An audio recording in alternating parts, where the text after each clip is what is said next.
Gorag had been on a lot of long-haul flights in his time.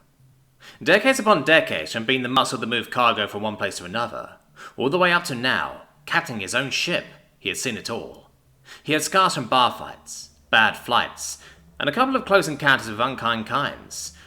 With a history like his, Gorag knew to be careful with new beings and learn about them before trusting them even a little.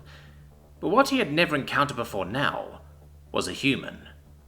Human Jane was very like the namesake of her home solar system.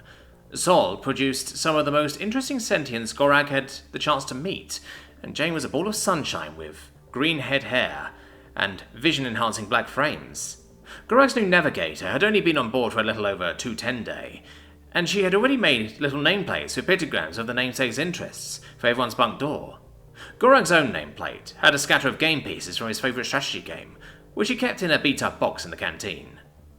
The rest of the crew, as cagey as Gorag, had already fallen to Human Jane's spell. Decorations and pictures of home covered the canteen walls.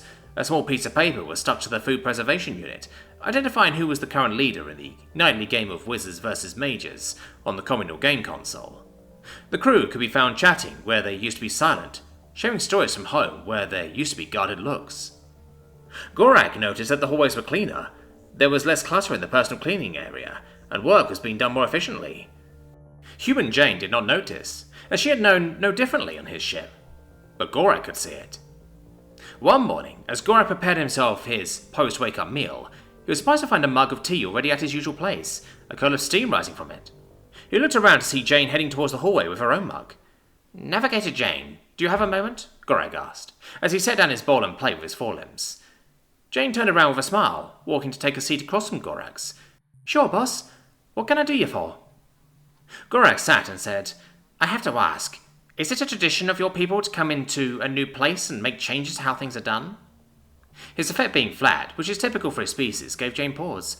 I'm not sure. Have I done something wrong, Captain?" Gorag waved the forelimb. "My apologies. Please allow me to clarify. You have done nothing wrong, but you have created things for my crew that did not exist before, and made them feel more comfortable sharing about themselves in a way they had not before. I do not believe I had ever seen Pilot Clinclop smile before 2 days ago.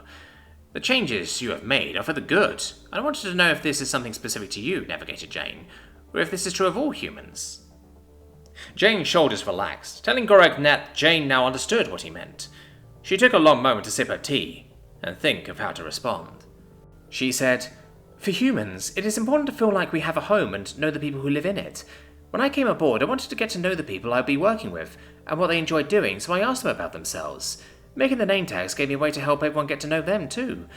Everything else, though, I think that's all stuff folks wanted to do anyway, but didn't realize they could." Gorag nodded. "Do you have other ideas for ways to make this ship a home?" Jane's eyes lit up like Sol. "Oh, do I?"